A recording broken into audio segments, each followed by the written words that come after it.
La Guerra de Secesión o Guerra Civil Estadounidense fue un conflicto bélico librado en los Estados Unidos desde 1861 hasta 1865. Como resultado de una controversia sobre la esclavitud, que remonta a los orígenes del país, la guerra estalló en abril de 1861, cuando las fuerzas de los Estados Confederados de América atacaron Fort Sumter en Carolina del Sur, poco después de que el presidente Abraham Lincoln asumiera su cargo. Los nacionalistas de la Unión proclamaron lealtad a la Constitución de los Estados Unidos. Se enfrentaron a secesionistas de los Estados Confederados, que defendían la esclavitud, y los derechos de los estados a no solo mantenerla sino también a expandirla a los nuevos territorios. Entre los 34 estados de los Estados Unidos en febrero de 1861, 7 estados esclavistas del sur individualmente declararon su secesión de los Estados Unidos para formar los Estados Confederados de América, o el Sur. La Confederación creció para incluir 11 estados esclavistas. Esta nunca fue diplomáticamente reconocida por el gobierno de los Estados Unidos, ni fue reconocida por ningún país extranjero. Los estados que permanecieron leales a los Estados Unidos se conocían como la Unión o el Norte. La Unión y la Confederación rápidamente levantaron ejércitos voluntarios y conscriptos que lucharon principalmente en el sur a lo largo de 4 años. La Unión finalmente ganó la guerra cuando el general Robert E. Lee se rindió ante el general Ulysses S. Grant en la batalla de Appomattox Courthouse, seguido de una serie de rendiciones de generales confederados en todos los estados del sur. 4 años de intensos combates dejaron entre 620,000 y 750,000 muertos, más que el número de muertes militares de los Estados Unidos en todas las demás guerras combinadas. Gran parte de la infraestructura del sur fue destruida, especialmente los sistemas de transporte. La Confederación colapsó, la esclavitud fue abolida y 4 millones de esclavos fueron liberados.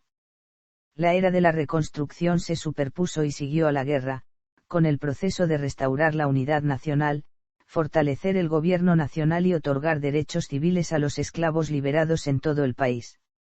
La guerra civil es el episodio más estudiado y escrito sobre la historia de los Estados Unidos. Breve resumen. En las elecciones presidenciales de 1860, los republicanos, dirigidos por Abraham Lincoln, apoyaron la prohibición de la esclavitud en todos los territorios de EU. Los estados del sur vieron esto como una violación de sus derechos constitucionales y como el primer paso en un gran plan republicano para finalmente abolir la esclavitud. Los 3 candidatos a favor de la Unión recibieron una abrumadora mayoría del 82% de los votos a nivel nacional. Los votos del republicano Lincoln se centraron en el norte. Los votos del demócrata Stephen A. Douglas se distribuyeron a nivel nacional y los votos del congresista constitucional John Bell se centraron en Tennessee, Kentucky y Virginia. El Partido Republicano, dominante en el norte, aseguró una pluralidad de los votos populares y una mayoría de los votos electorales a nivel nacional, por lo que Lincoln fue elegido presidente constitucionalmente. Fue el primer candidato del Partido Republicano en ganar la presidencia.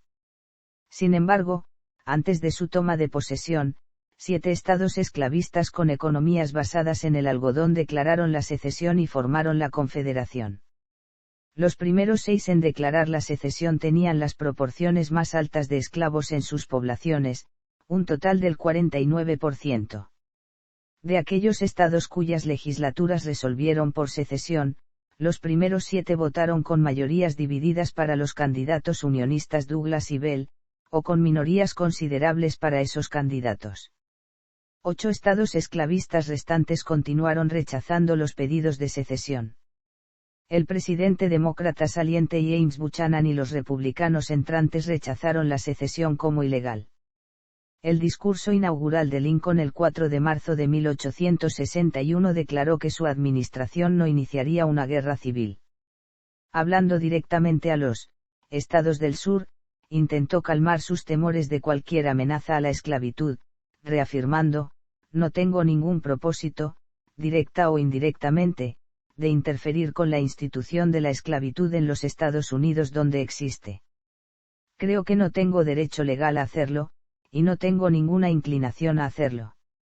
Después de que las fuerzas confederadas tomaron numerosas fortalezas federales dentro del territorio reclamado por la Confederación, los esfuerzos de compromiso fracasaron y ambas partes se prepararon para la guerra. Los confederados asumieron que los países europeos eran tan dependientes del rey algodón, que intervendrían, pero ninguno lo hizo, y ninguno reconoció a los nuevos Estados Confederados de América. Las hostilidades comenzaron el 12 de abril de 1861, cuando las fuerzas confederadas dispararon contra Fort Sumter. Mientras que en el frente occidental la Unión logró importantes avances permanentes, en el frente oriental la batalla no fue concluyente desde 1861 hasta 1862. Más tarde, en 1863, Lincoln emitió la Proclamación de la Emancipación, que convirtió la finalización de la esclavitud en un objetivo de guerra. Al oeste, en el verano de 1862, la Unión destruyó la Armada de Ríos Confederada, luego gran parte de sus ejércitos occidentales, y se apoderó de Nueva Orleans. En 1863 el sitio de Vicksburg por parte de la Unión dividió a la Confederación en dos en el río Mississippi. En 1863, la incursión confederada de Robert E. Lee al norte terminó en derrota en la batalla de Gettysburg.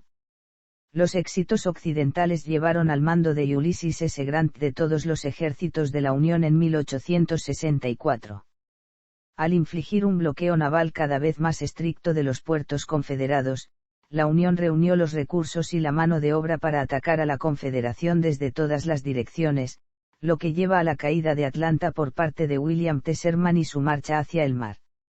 Las últimas batallas importantes asolaron el asedio de Petersburg. El intento de fuga de Lee terminó con su rendición en Appomattox Courthouse, el 9 de abril de 1865. Mientras la guerra militar llegaba a su fin, la reintegración política de la nación debía tomar otros 12 años, conocida como la Reconstrucción. La Guerra Civil Americana fue una de las primeras guerras industriales.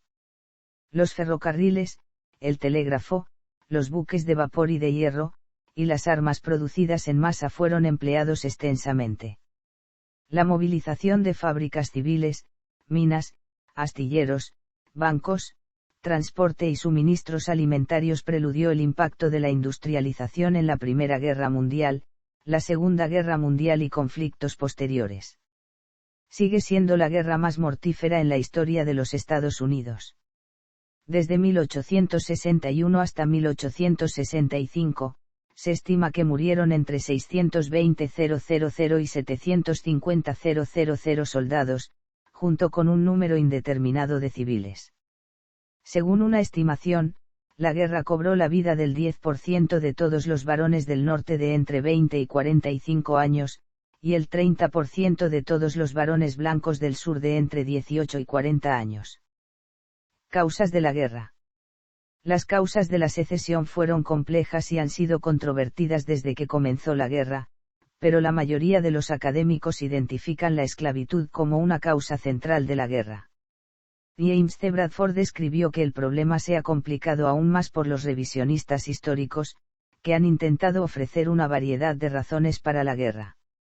La esclavitud fue la fuente central de escalada de la tensión política en la década de 1850.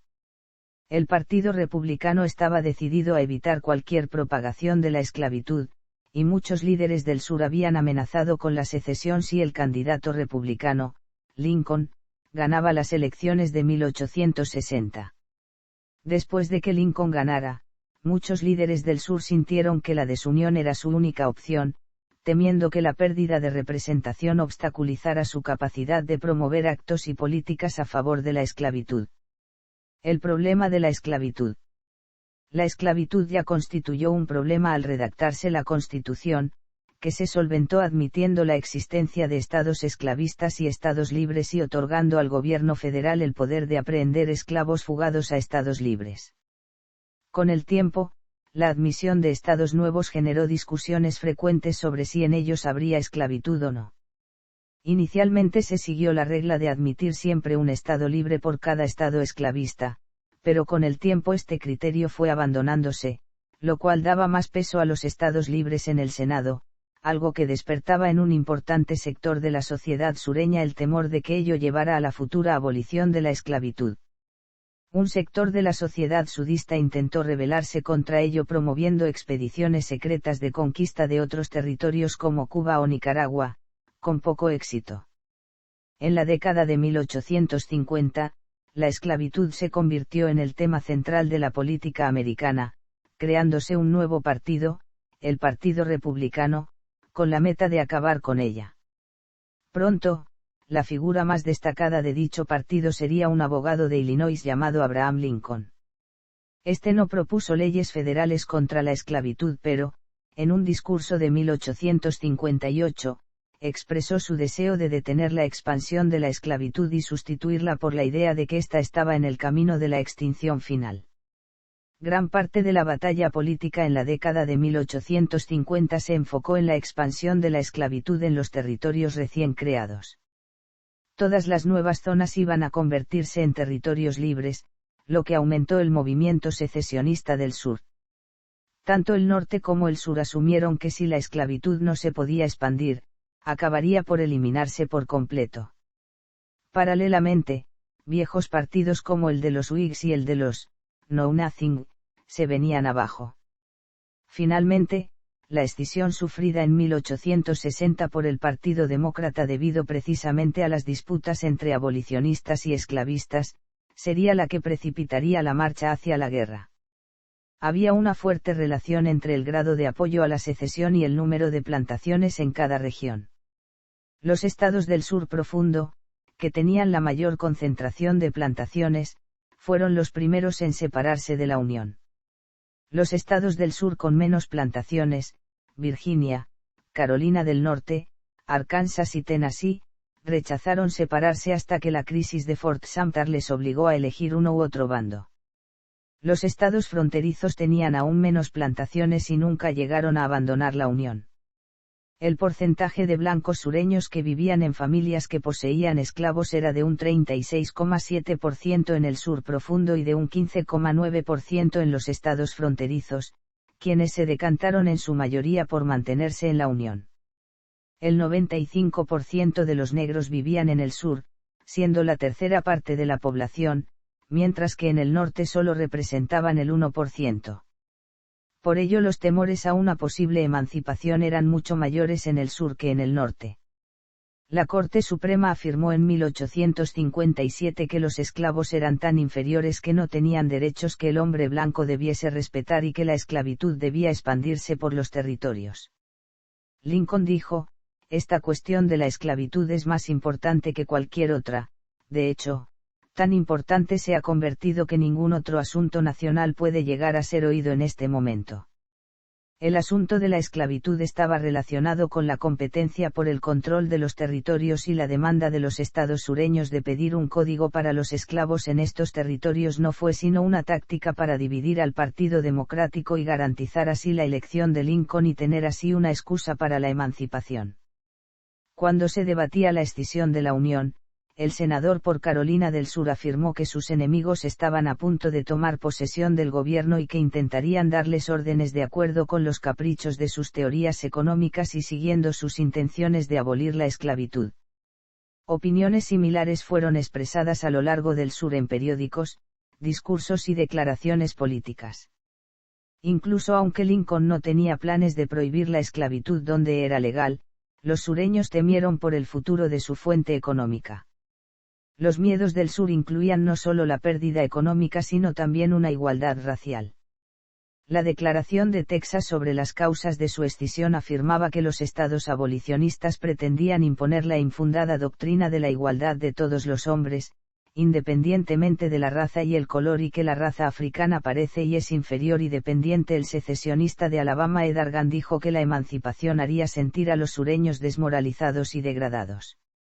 Desde los años 1830 se prohibió el correo que llevase panfletos abolicionistas hacia el sur.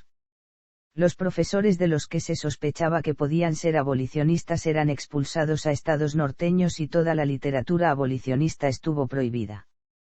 Los sureños no aceptaron los desmentidos del Partido Republicano sobre su supuesta inclinación abolicionista mientras que el norte temían que la esclavitud, a la que consideraban la antítesis de la buena sociedad, se extendiese por sus estados.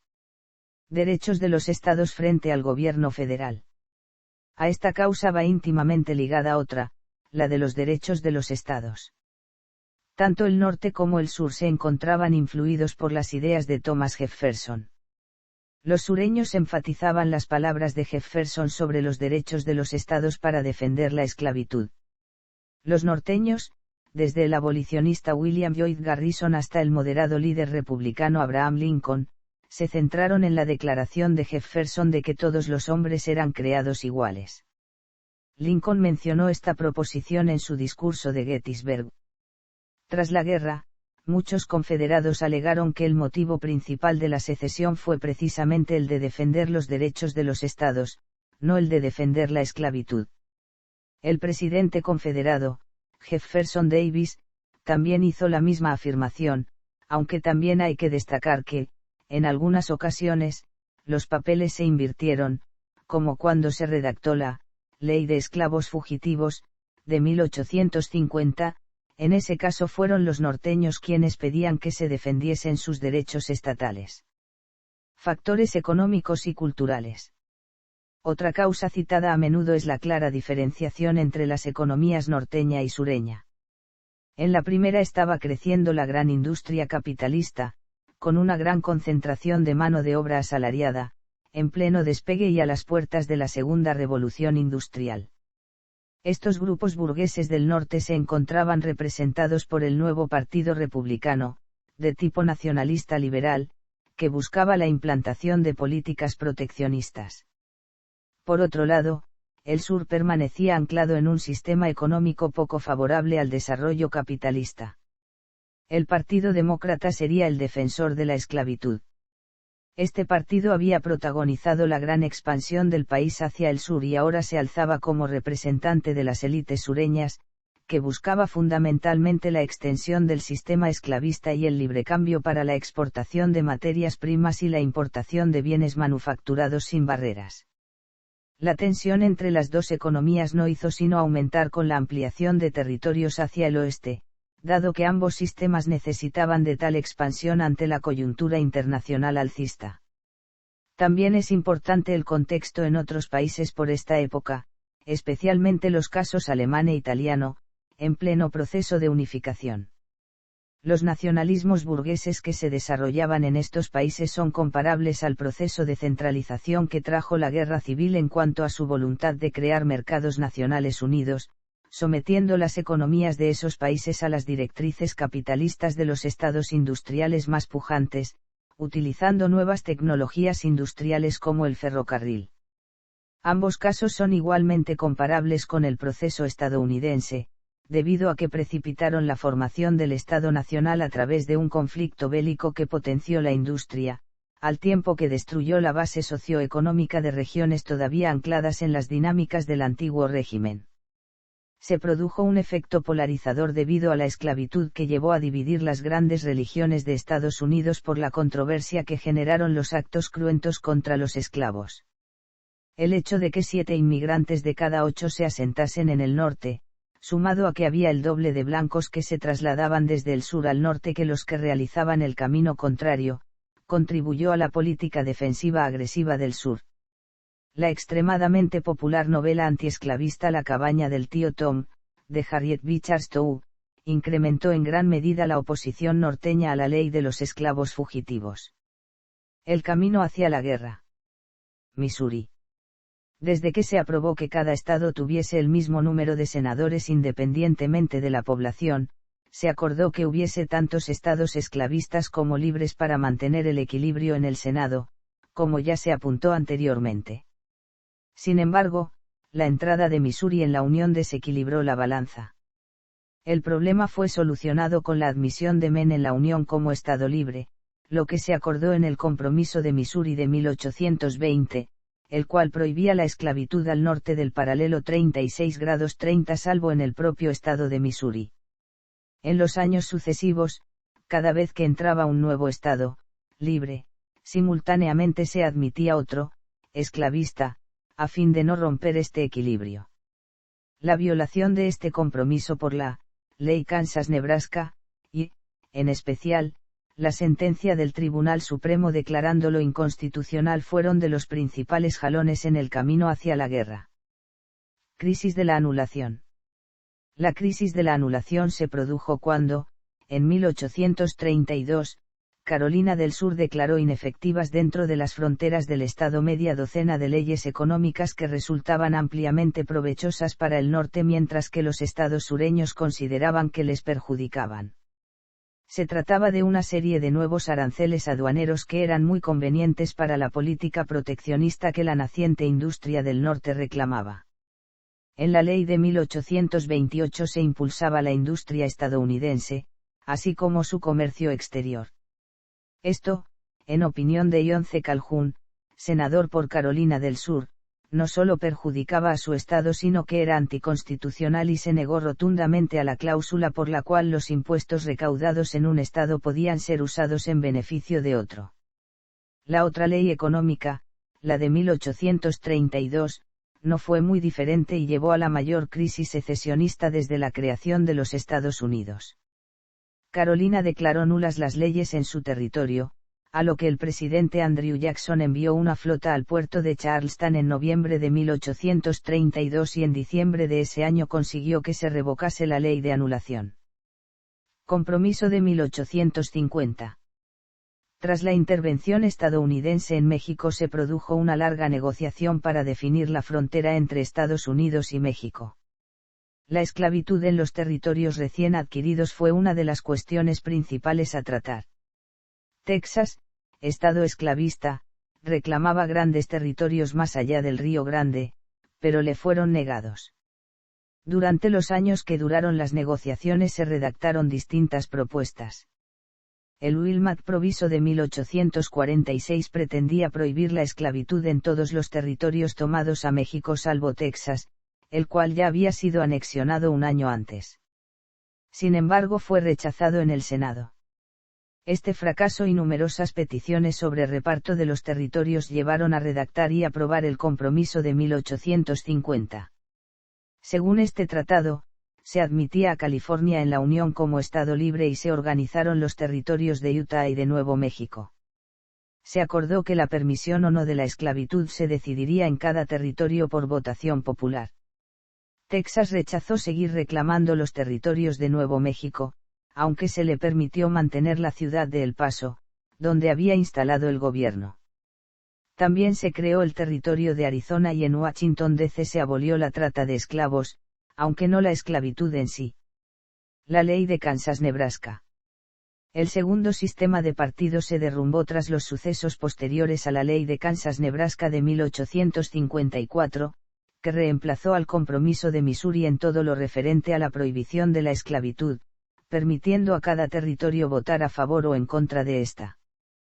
También llevó a la creación de los territorios de Kansas y Nebraska.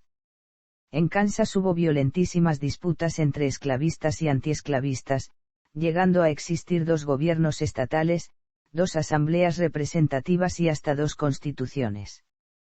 Dichas disputas dieron pie, a su vez, a la agresión a bastonazos por el parlamentario Preston Brooks de Carolina del Sur al senador republicano Charles Sumner, que había denunciado en un incendiario discurso la actuación de los esclavistas en Kansas.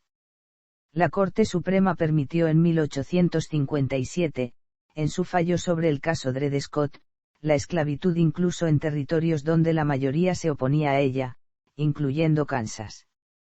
La escisión del Partido Demócrata.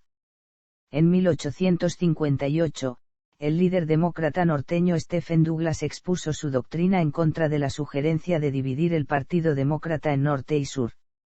El abolicionista norteño John Brown llegó a asaltar una armería para incitar a insurrecciones de los esclavos en 1859. La división del Partido Demócrata se produjo finalmente en 1860 debido a la petición sureña de un código para los territorios esclavistas, lo que polarizó aún más el país. La elección de Lincoln como presidente. La elección de Lincoln en 1860 fue el desencadenante final de la secesión. Los esfuerzos de compromiso, incluyendo la enmienda Corwin y el compromiso Crittenden, no dieron resultado. Los líderes sureños temían que Lincoln detuviese la expansión de la esclavitud para llevarla a la extinción. Los estados esclavistas ya se habían convertido en una minoría en la Cámara de Representantes, donde se enfrentaban a un futuro en el que se encontrarían en una desigualdad mayor contra un norte que se mantenía en crecimiento. Comienza la secesión. Secesión de Carolina del Sur. Carolina del Sur aprobó la Declaración de Causas Inmediatas que inducen y justifican la secesión de la Unión Federal, el 24 de diciembre de 1860.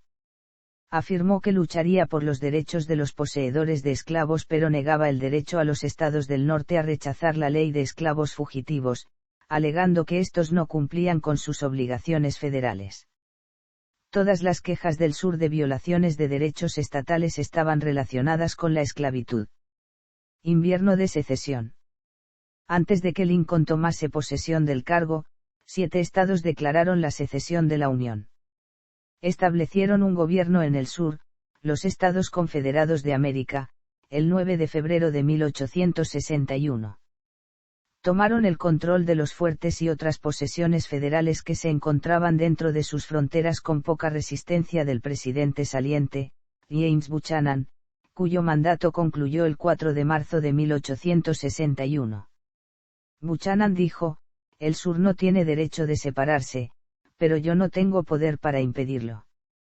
Un cuarto del ejército de los Estados Unidos, toda la guarnición de Texas, se rindió al general David Twiggs y se unió a la Confederación. Mientras los sureños renunciaban a sus asientos en el Senado y la Cámara de Representantes, la secesión permitió a los republicanos aprobar propuestas que habían sido bloqueados por los senadores del sur antes de la guerra. Entre estas leyes que se aprobaron destacaron el Acta de Morrill, mediante la cual se protegía la importante industria del hierro, el Acta de Homestead, según la cual se otorgarían a todo aquel ciudadano libre que lo solicitase 160 acres de tierra aún no trabajada de los territorios fuera de las 13 colonias, la construcción de un ferrocarril transcontinental, el Acta de la Banca Nacional, con la que se desarrolló el uso de la moneda nacional, y la Ley de Curso Legal de 1862, que autorizaba el uso de billetes de banco. También se aprobaron con el Acta de Impuestos unas tasas sobre los ingresos para financiar la guerra. La Confederación. 7 estados algodoneros del sur profundo se habían separado de la Unión en febrero de 1861, Carolina del Sur, Mississippi, Florida, Alabama, Georgia, Luisiana y Texas. Estos 7 estados se unieron formando los Estados Confederados de América el 4 de febrero, con Jefferson Davis como presidente y una estructura gubernamental similar a la de la Unión. Tras el ataque de Fort Sumter, el presidente Lincoln reclutó un ejército voluntario en cada estado.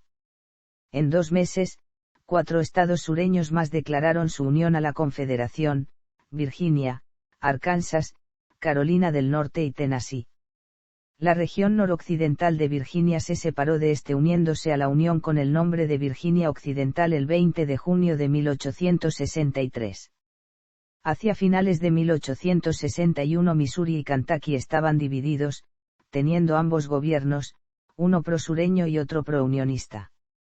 Varias tribus amerindias, poseedoras de esclavos, apoyaron a la Confederación, provocando en el territorio indio una pequeña guerra civil muy sangrienta.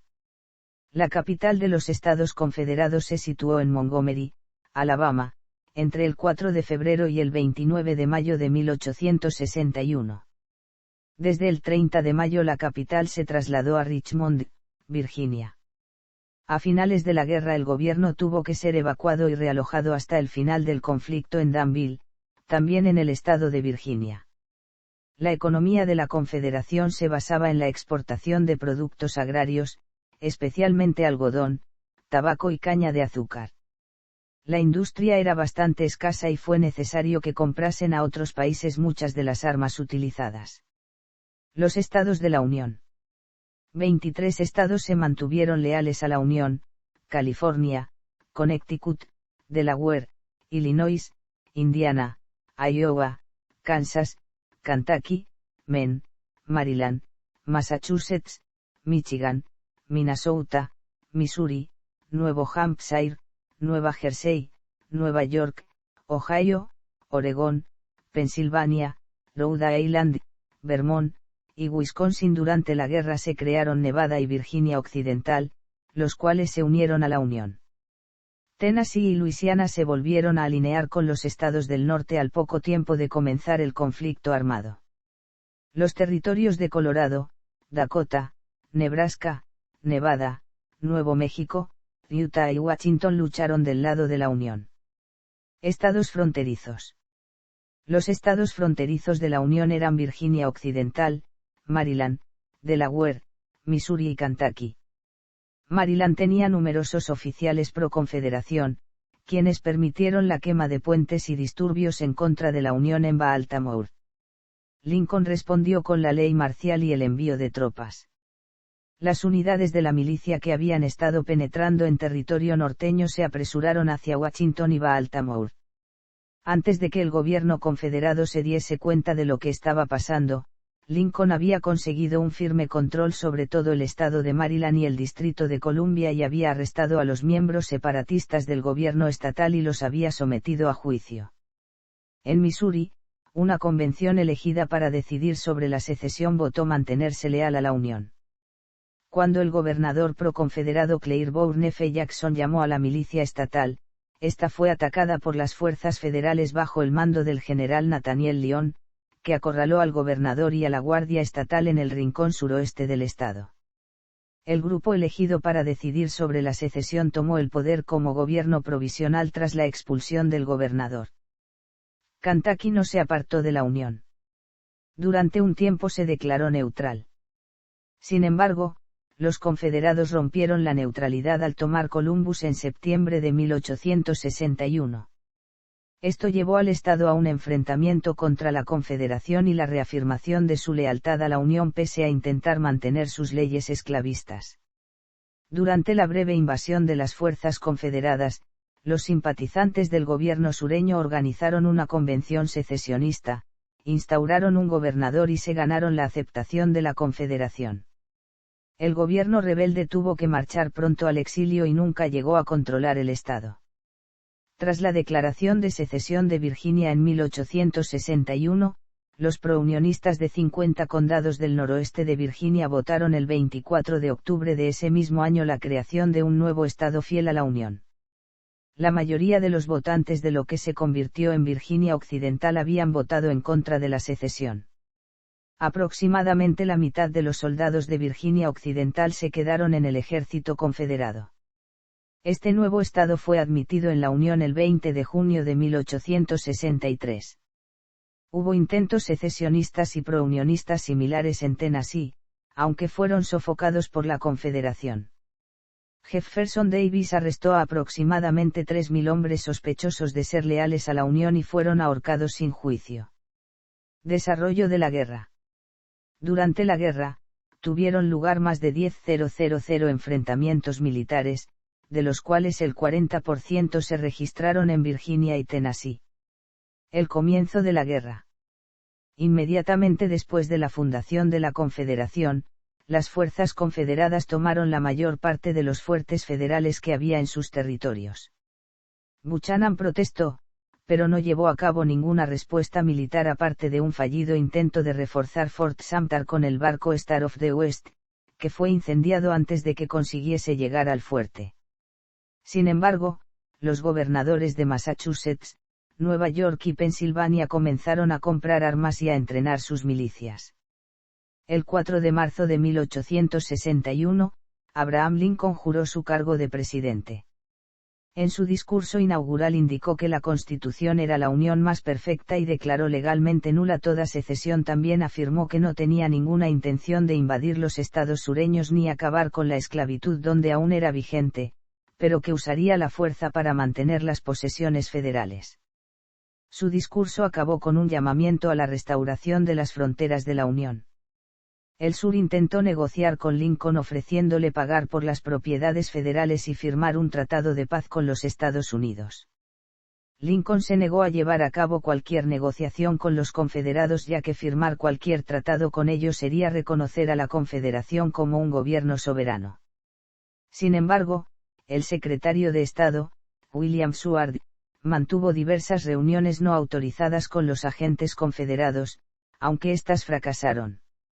Aun cuando la mayoría de las propiedades federales en suelo confederado habían cambiado de manos pacíficamente, aún quedaban varios fuertes que resistían, en especial Fort Sumter, y Lincoln estaba decidido a que siguiera así. El 12 de abril, el general Pierre Gustave de Beauregard, siguiendo órdenes del presidente Davis, inició un cañoneo contra el fuerte, el cual, falto de socorros, hubo de rendirse, lo mismo que los otros. Lincoln, entonces, ordenó a los estados que reclutaran voluntarios para formar tropas que recuperaran los fuertes perdidos y mantuvieran la unión. Como hasta el momento la rebelión parecía pequeña, la solicitud se limitó a 75.000 hombres durante 90 días. Muchos estados ya llevaban varios meses haciéndolo, de modo que pudieron empezar a mover sus milicias al día siguiente de la orden presidencial. Esta orden marcaría el comienzo de la guerra, pero también sería motivo de que la Confederación se ampliara de 7 a 11 estados al añadírsele Tennessee, Arkansas, Carolina del Norte y Virginia. Estos, que hasta ese momento se habían negado a unirse a la Confederación, rechazaron entonces enviar tropas contra sus vecinos, declararon su independencia y se adhirieron al sur. Para premiar a Virginia, la capital confederada fue trasladada a la ciudad de Richmond. Esta decisión se mostraría como un gravísimo error estratégico, pues la ciudad estaba en una posición muy vulnerable, al final de una difícil línea de abastecimiento, algo que pagaría caro durante la guerra civil, en especial tras la captura de Atlanta por Sherman, lo cual perjudicaría gravemente sus suministros, que quedarían reducidos casi a cero tras el asedio de Grant a la ciudad de Petersburg, Virginia, desde la que se abastecía a la capital del sur. La caída de Richmond marcaría el final de la guerra, aun cuando el sur todavía conservaba una gran cantidad de territorio. El Plan Anaconda y el bloqueo, 1861. Winfield Scott, el comandante general del ejército de Estados Unidos, le propuso al presidente Lincoln utilizar la táctica del desgaste para ganar la guerra con el menor derramamiento de sangre. Dicha táctica se plasmaría en el Plan Anaconda, que tendría dos bases: una, bloquear todos los puertos para debilitar la economía confederada, y dos, tomar el río Mississippi para así dividir en dos al sur. Lincoln aceptó el plan, pero al mismo tiempo, en contra de las sugerencias de Scott, ordenó un ataque contra Richmond, deseoso de acabar la guerra lo antes posible. El bloqueo contra los puertos comenzó en mayo de 1861. Si bien inicialmente no tuvo muchas consecuencias, a medida que la Marina de la Unión fue ganando fuerza, se hizo más efectivo y logró acabar con casi todo el comercio internacional de la Confederación y muy especialmente con el algodonero, base de su economía. Los inversores británicos inicialmente construyeron pequeños y rápidos barcos que evitaban el bloqueo y comerciaban con armamento y artículos de gran necesidad desde las Bermudas, Cuba y Bahamas a cambio de algodón y tabaco. Cuando los barcos eran capturados intentando esquivar el bloqueo, eran vendidos a marinos unionistas, aunque las tripulaciones británicas eran rápidamente puestas en libertad. La escasez de comida y otros bienes a la que llevó el bloqueo, la gran cantidad de alimentos que consumía el ejército de la Unión y la retención de los cultivos por parte del ejército confederado se combinaron para causar hiperinflación y revueltas en el sur. El sur no disponía de barcos, de modo que tuvo que improvisar una armada con buques mercantes artillados y barcos de guerra capturados al norte. El 8 de marzo de 1862, el acorazado CSS Virginia atacó a los barcos de bloqueo en las costas de Virginia. En un principio la victoria recayó de su lado, pero al día siguiente llegó el nuevo barco de guerra de la Unión, el moderno acorazado USS Monitor, iniciándose así lo que sería la batalla de Hampton Roads. La batalla concluyó en un empate, lo que supuso una victoria estratégica para la Unión, ya que se mantuvo el bloqueo. La Confederación perdió al CSS Virginia cuando fue hundido para evitar su captura. La Unión, por su parte, comenzó a producir numerosas copias del USS Monitor. Al no disponer de la tecnología necesaria para construir barcos de guerra apropiados, la Confederación intentó obtenerlos del Reino Unido.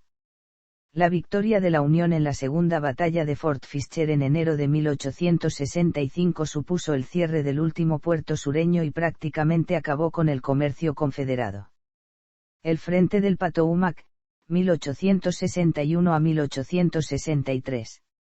Una marcha de tropas de la Unión dirigidas por el mayor general Irving McDowell sobre las fuerzas confederadas fue detenida en julio de 1861 en Manassas, Virginia, debido a la fiera resistencia de unas pequeñas fuerzas mandadas por los generales Joseph E. Johnston y Beauregard.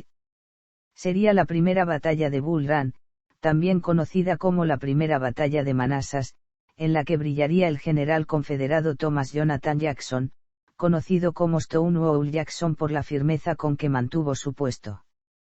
Tras la batalla, las tropas de McDowell se retiraron hacia Washington. No obstante, la batalla, aunque constituyó un gran éxito táctico y psicológico para el sur, no tendría consecuencias estratégicas, pues las tropas sureñas no fueron capaces de avanzar hasta Washington al estar agotadas por el intenso calor del verano. Alarmados por las pérdidas y en un intento de evitar que más estados esclavistas abandonasen la Unión, el Congreso de los Estados Unidos aprobó la resolución de Crittenden-Johnson el 25 de julio, según la cual se aseguraba que la guerra se estaba disputando para mantener la Unión y no para acabar con la esclavitud. McDowell dimitió y fue sustituido por el mayor general George B. McClellan, quien tomó el control del ejército unionista en el río Potomac. Tras muchas dudas y vacilaciones, McClellan atacó Virginia en la primavera de 1862 a través de la península entre los ríos York y James, al sureste de Richmond. Aunque el ejército de McClellan alcanzó las puertas de la capital confederada en la campaña de la península, Johnston lo detuvo en la batalla de Seven Pines, tras lo que el general Robert Lee venció a McClellan en las batallas de los 7 días y lo forzó a retirarse. La campaña del norte de Virginia finalizó con otra victoria del sur. McClellan no cumplió las órdenes del general en jefe Henry W. Halleck de enviar refuerzos al ejército de John Pope en Virginia, lo que hizo más fácil a Lee derrotarlo en la segunda batalla de Bull Run, pese a tener una gran desventaja numérica. Animada por la victoria, la Confederación llevó a cabo su primera invasión del norte. El general Lee lideró a 45,000 hombres del ejército de Virginia, que cruzaron el Potomac hacia Maryland el 5 de septiembre. Lincoln cedió entonces las tropas de Pope a McClellan, quien se enfrentó a Lee el 17 de septiembre en la batalla de Antietam, cerca de Sharpsburg, Maryland. Este día fue el más sangriento de la historia militar de Estados Unidos. El ejército de Lee se vio forzado a volver a Virginia para evitar ser destruido por McClellan. Antietam se consideró una victoria unionista ya que el norte consiguió que la Confederación no continuase su invasión de Maryland y permitió a Lincoln anunciar la proclamación de emancipación. No obstante, la indecisión de McClellan impidió aprovechar la victoria. Cuando el cauto McClellan no consiguió terminar con el ejército de Lee en Antietam, fue reemplazado por el general Ambrose Burnside. Este fue vencido pronto en la batalla de Fredericksburg el 13 de diciembre de 1862, perdiendo a 12.000 hombres entre muertos y heridos. Tras la batalla, Burnside fue sustituido por el mayor general Joseph Hooker, quien también fue incapaz de vencer al ejército de Lee.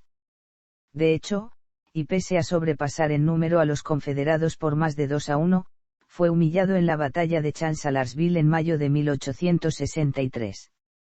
No obstante, dicha victoria se puede considerar una victoria pírrica para el sur, pues en ella Stonewall Jackson murió víctima de fuego amigo. Lee, eufórico, inició una segunda invasión al norte.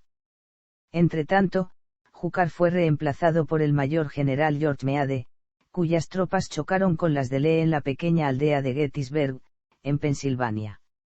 Sería la tristemente célebre batalla de Gettysburg, que se libraría entre los días 1 y 3 de julio de 1863. Esta batalla, la más sangrienta de la guerra con casi 8.000 muertos y 30.000 heridos, acabó con la derrota de Lee y se considera el punto de inflexión de la guerra, a partir del cual cambiaron las tornas en favor de los Estados Unidos. Sin embargo, Lincoln estaba enfadado porque Meade no había conseguido interceptar a Lee en su huida, por lo que, tras una infructuosa campaña de Lee ese otoño, el presidente decidió dar más importancia al frente occidental, el del Mississippi, donde Grant estaba obteniendo grandes éxitos. Frente del Mississippi, 1861 a 1863. Aunque las tropas confederadas obtuvieron numerosos éxitos en el teatro oriental del conflicto, en el oeste fueron vencidos en numerosas ocasiones. Fueron expulsados de Missouri a principios del conflicto tras su derrota en la batalla de Pearl. La invasión de Leonidas Polk de la ciudad de Columbus, Kentucky, terminó con la política de neutralidad de este estado, el cual se enfrentó al avance confederado. Nashville, en Tennessee, cayó en manos de la Unión a principios de 1862.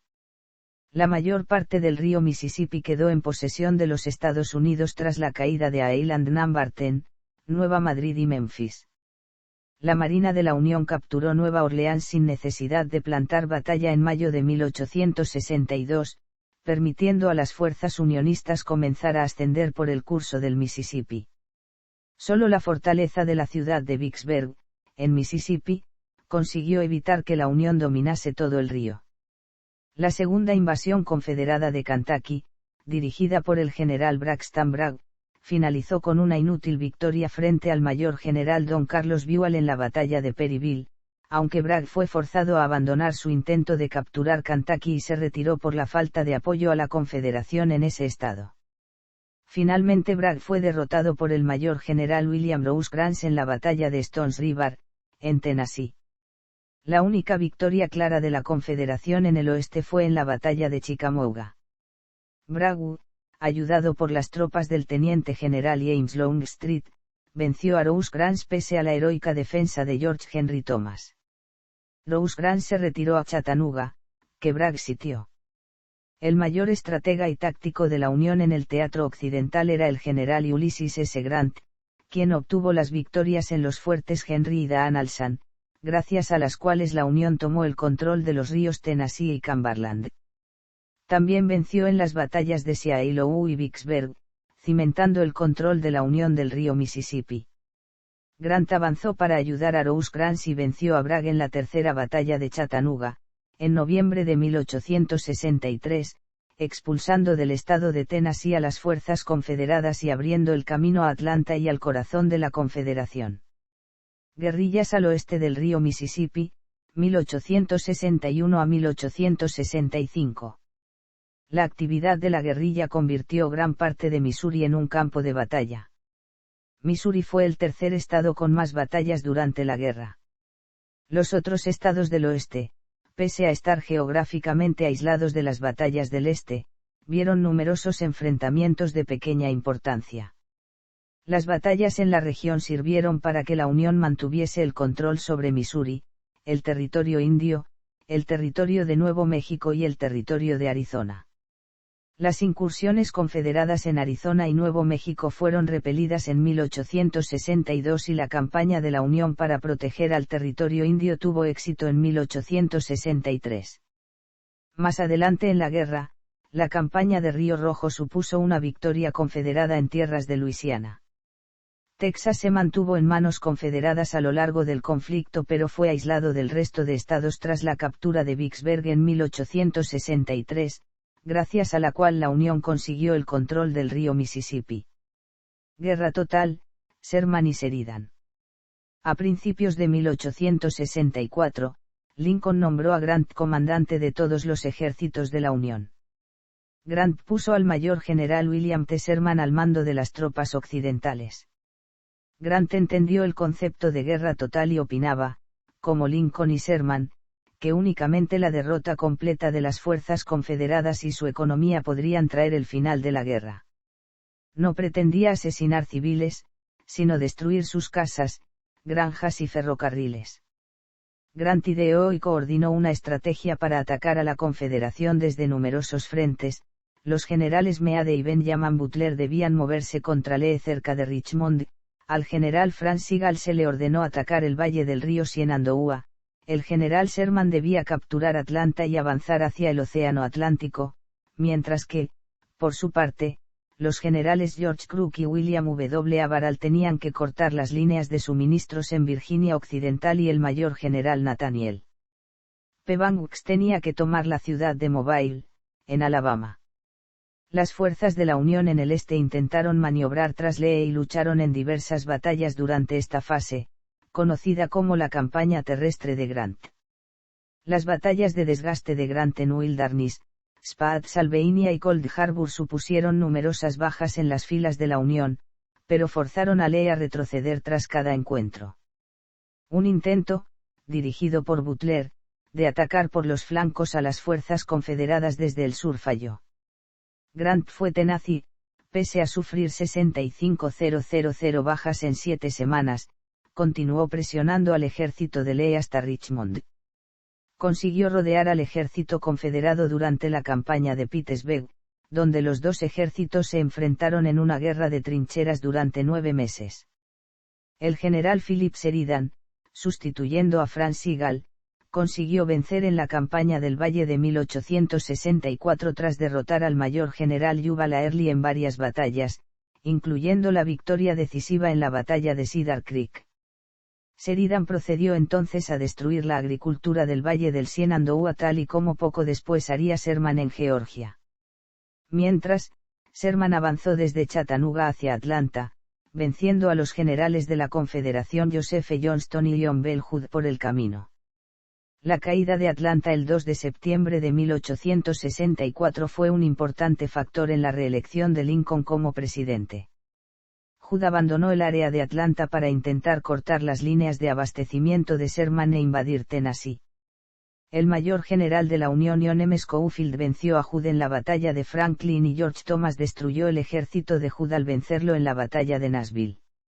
Abandonando Atlanta, el ejército de Sherman marchó hacia un destino desconocido, arrasando aproximadamente el 20% de las granjas de Georgia en su marcha hacia el mar. Sherman giró al norte a través de las Carolinas para atacar a las líneas confederadas de Virginia, incrementando la presión sobre el ejército de Lee.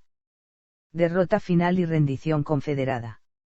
El ejército confederado, menguado por las bajas y las deserciones, era mucho menor que el de Grant. Las fuerzas de la Unión vencieron en la decisiva batalla de Five Forks el 1 de abril, forzando a Lee a evacuar Petersburg y Richmond. La capital confederada cayó en manos del XXV Cuerpo de la Unión, compuesto casi exclusivamente por soldados negros, el 3 de abril. Las restantes tropas confederadas huyeron hacia el oeste y, tras una derrota en Sailor's Creek, Lee comprendió que era táctica y logísticamente imposible continuar la lucha contra Estados Unidos. Lee rindió su ejército de Virginia el 9 de abril de 1865, en el Appomattox Courthouse. En un gesto poco común y que mostraba el respeto de Grant por Lee, y en anticipación a la vuelta de los Estados Confederados a la Unión, a Lee se le permitió mantener la posesión de su sable de oficial y su caballo, Traveler. El 14 de abril de 1865 Lincoln fue asesinado de un disparo en la cabeza que le descerrajó un simpatizante del sur. Andrew Johnson se convirtió en presidente. 12 días después, el 26 de abril, Johnston rindió sus tropas a Sherman en Durham, Carolina del Norte. El 23 de junio Stan Gattie firmó un tratado de alto el fuego con representantes de la Unión, convirtiéndose en el último general confederado en ser vencido. La última unidad naval de la Confederación en rendirse fue el CSS Shenandoah, el 4 de noviembre de 1865, en Liverpool, Inglaterra. Victoria y consecuencias. Los historiadores han debatido ampliamente sobre las posibilidades que tenía la Confederación de haber ganado la guerra. La mayoría de los estudiosos enfatizan el hecho de que la Unión tenía una insalvable ventaja sobre la Confederación en cuanto al desarrollo tecnológico y la población. Las acciones confederadas solo sirvieron para retrasar la derrota. El historiador sureño Shelby Foote expresó este punto de vista de la siguiente manera. La Confederación intentó ganar el conflicto con la salida de Lincoln del gobierno. Sin embargo, Tras la caída de Atlanta y la victoria electoral de Lincoln frente a McClellan en 1864, toda esperanza de victoria política del sur terminó.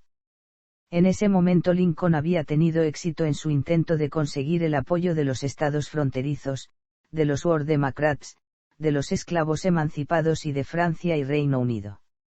Al derrotar a los demócratas venció también a los Apartheids y sus políticas pacifistas.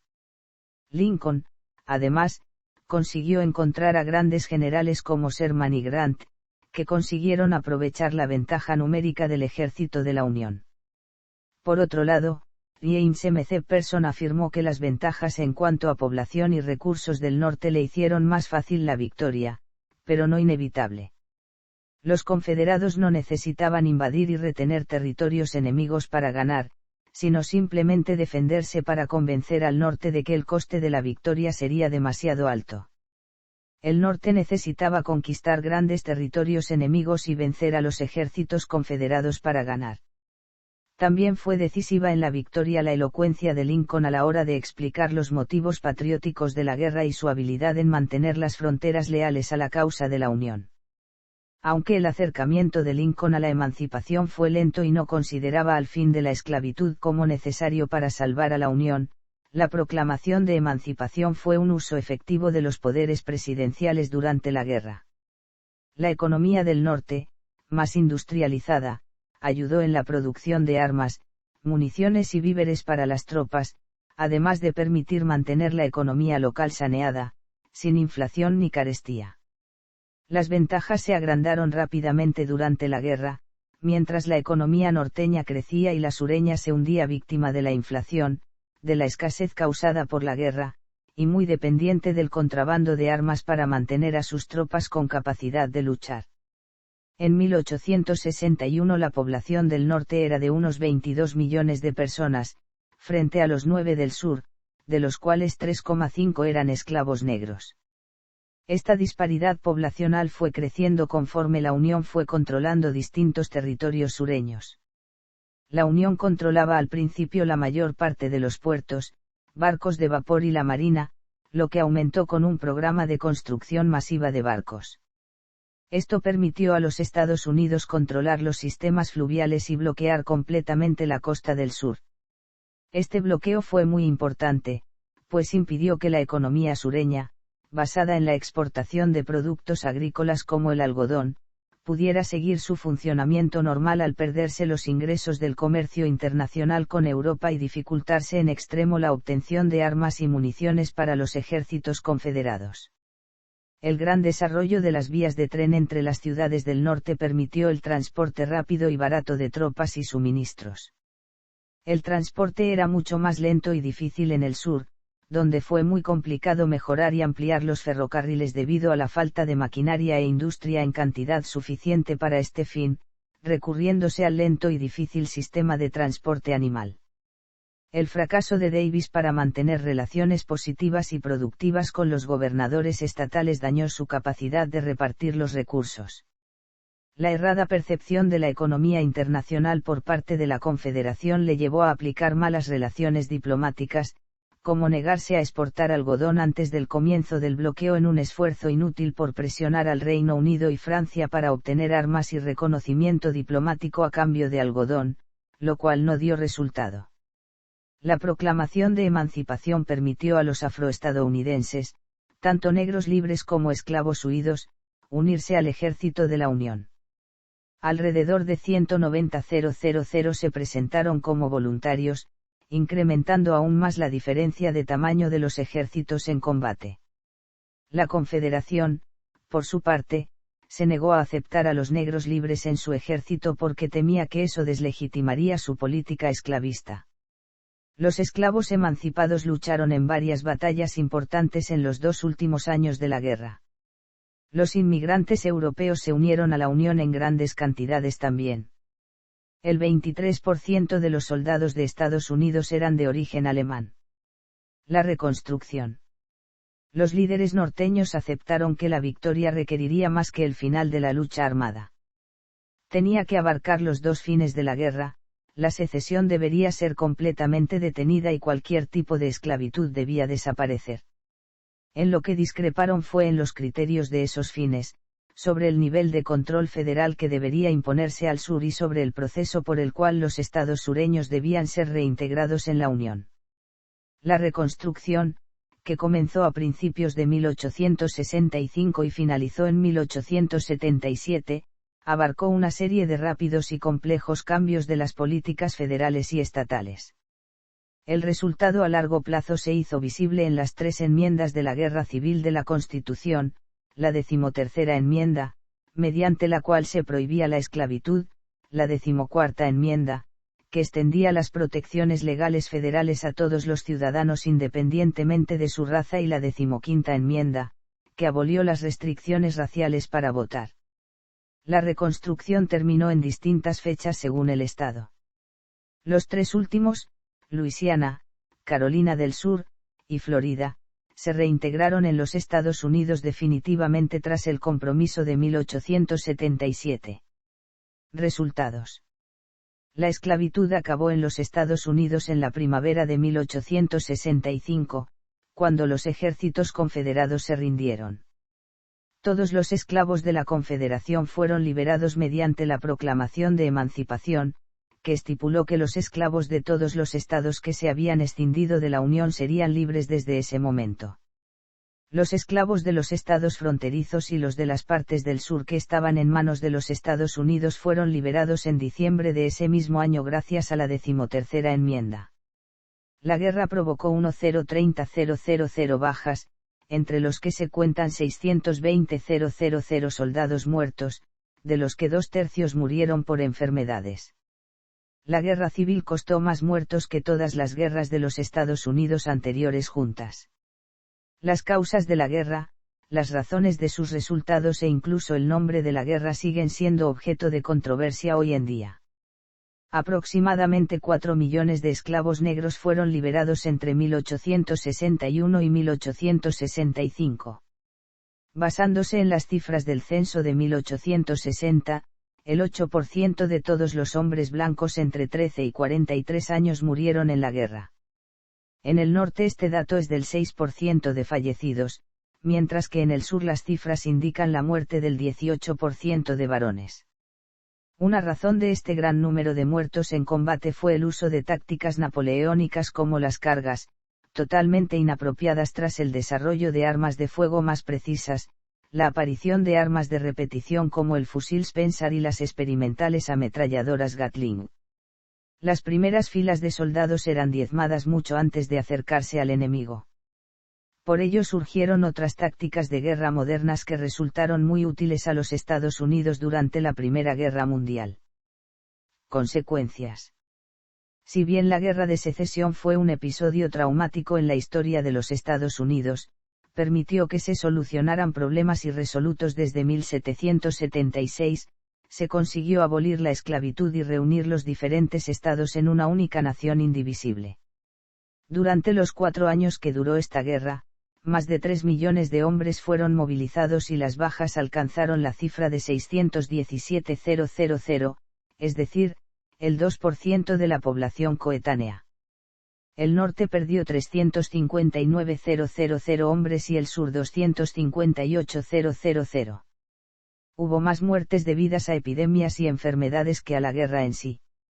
A esto también se deben añadir las decenas de miles de víctimas civiles. Este conflicto es, junto con la Segunda Guerra Mundial, uno de los más cruentos en los que ha participado Estados Unidos. Amenaza de intervención internacional. La entrada en la guerra del Reino Unido de Gran Bretaña e Irlanda o de Francia a favor de la Confederación habría incrementado en gran medida las posibilidades del sur de ganar la independencia respecto a la Unión. Esta, bajo el control de Lincoln y del secretario de Estado William Henry Seward, trabajó para evitar que las potencias europeas se involucrasen. Amenazó con que, si reconocían a la Confederación, esto equivaldría a una declaración de guerra. Ni Reino Unido ni Francia llegaron, por tanto, a reconocer como legítimo el gobierno confederado. En 1861, los sureños embargaron todos los cargamentos de algodón con la esperanza de generar una depresión económica en Europa que forzase a Gran Bretaña a entrar en guerra para poder conseguir algodón.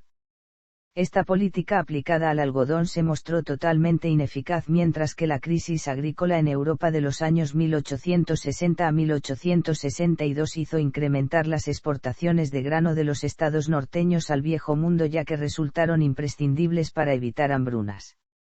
Se dijo que, el rey maíz fue más poderoso que el rey algodón, debido a que los cereales de la Unión pasaron de suponer un cuarto de las importaciones británicas a ser la mitad de ellas. Cuando el Reino Unido tuvo que hacer frente a la escasez de algodón, se dirigió a los mercados de Egipto e India, donde se incrementó en gran medida el cultivo del mismo. Además, la guerra creó trabajo en la fabricación de armas, en las herrerías y en los barcos de transporte británicos que transportaban todo tipo de mercancías a ambos bandos. Charles Francis Adams, embajador estadounidense en Londres, desplegó una intensa actividad para evitar que el gobierno británico abandonara su neutralidad, por lo que el Reino Unido se mostró reticente a retar al bloqueo al que estaban siendo sometidos los puertos confederados. La Confederación compró varios barcos de guerra en astilleros británicos. El más famoso fue el CSS Alabama, el cual causó bastantes daños, por lo que fue el causante de varias disputas después de la guerra. Sin embargo, la opinión pública contra la esclavitud llevó a un sentimiento de responsabilidad política entre los políticos europeos, especialmente los británicos. La guerra estuvo a punto de estallar entre los Estados Unidos y Reino Unido debido al asunto del Trent, en el que el unionista USS Jacinto abordó al RMS Trent británico para detener a 2 diplomáticos confederados. Sin embargo, Londres y Washington fueron capaces de suavizar la disputa cuando Lincoln liberó a los 2 prisioneros. En 1862, los británicos consideraron mediar en el conflicto, aunque esa oferta podría haber llevado a la guerra con la Unión. Lord Palmerston leyó 3 veces La cabaña del tío Tom cuando estaba pensando en el asunto de la mediación. La victoria de la Unión en la batalla de Antietam le llevó a retrasar su decisión. La proclamación de emancipación reforzó la responsabilidad política de apoyar a la Confederación. Pese a las simpatías por el recién creado país, la invasión francesa de México llevó definitivamente a Francia a evitar la guerra con la Unión. La oferta de los confederados a finales de la guerra de abolir la esclavitud a cambio de reconocimiento diplomático no fue tomada en serio por Londres ni París. Esclavitud durante la guerra. Al comienzo de la guerra, algunos comandantes de la Unión pensaban que debían devolver los esclavos escapados a sus dueños. En 1862, cuando se hizo patente que la guerra sería larga, la cuestión de qué hacer con los esclavos se hizo más general. La economía sureña y el abastecimiento del ejército dependían del trabajo de los esclavos. Comenzó a parecer irracional proteger la esclavitud mientras se bloqueaba el comercio del sur. Un congresista lo definió así: los esclavos no pueden ser neutrales. Como trabajadores, sino como soldados, serán aliados de los rebeldes o de la Unión. El mismo congresista, un republicano radical, presionó a Lincoln para que liberase rápidamente a los esclavos, mientras que los republicanos moderados aceptaban una emancipación gradual y compensada. Los Apartheids, los estados fronterizos y los demócratas de guerra, se opusieron a la emancipación, aunque estos 2 últimos llegaron a aceptar que la supresión de la esclavitud era parte de la solución para salvar a la Unión. En 1861, Abraham Lincoln expresó su miedo a que una prematura emancipación supusiera la pérdida de los estados fronterizos porque, perder Kentucky era prácticamente perder el juego completo. En un principio, Lincoln rechazó los intentos de emancipación propuestos por su secretario de guerra Simon Cameron para mantener la lealtad de los estados fronterizos y los demócratas de guerra. Lincoln anunció la proclamación de emancipación a los miembros de su gobierno el 21 de julio de 1862. El secretario de Estado William H. Seward pidió a Lincoln que esperase a la victoria militar antes de aprobar la proclamación, ya que en caso contrario parecería un grito desesperado en la retirada. En septiembre de ese mismo año, la batalla de Antietam ofreció al presidente de los Estados Unidos la oportunidad de anunciar la proclamación de emancipación. Lincoln ya había publicado una carta animando a los estados fronterizos a aceptar la emancipación como algo necesario para salvar la Unión. Lincoln dijo después que la esclavitud era, de alguna forma, causa de la guerra.